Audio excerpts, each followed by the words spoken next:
How do crime scene search patterns collect evidence? Imagine walking into a scene where a crime has just happened. Every step you take needs to be precise to find clues and avoid messing up evidence. That's where crime scene search patterns come into play. These are organized methods investigators use to look for evidence systematically. They help cover the entire scene without missing anything important. The way they choose a pattern depends on how big the scene is, where it is, and what kind of crime took place. First, the scene is secured and preserved, so evidence doesn't get contaminated or lost. Investigators then walk through the scene to get an overall look and spot obvious evidence. After that, they pick a search pattern suited for that specific scene. One common pattern is the line or strip search. Investigators from a line and walk side by side, sweeping the area from one end to the other. This works well in large outdoor areas like fields or parking lots.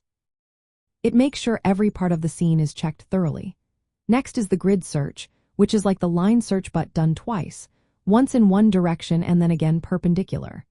This double coverage helps find tiny or hidden evidence that might be missed in a single pass. The zone or quadrant search divides the scene into smaller sections.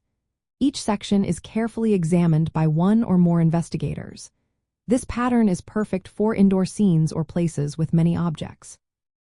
It keeps the search organized and detailed. The spiral search starts at a central point and moves outward in a spiral pattern. This is useful when evidence is concentrated around a specific spot, like near a body or weapon.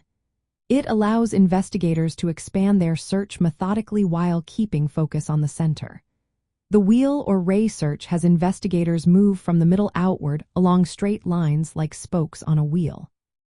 This is good for large open areas but can risk missing evidence between the spokes unless combined with other methods. Sometimes investigators use a random search, moving freely without a set pattern. This is quick and useful for spotting obvious evidence at first, but it's less thorough. That's why it's often followed by more organized searches. These patterns help ensure the entire scene is examined carefully. They reduce the chance of contaminating evidence and help locate where each piece was found. Dividing the scene into zones or grids makes it easier to pinpoint evidence locations. Different environments and crime types call for different patterns, so investigators can adapt their approach.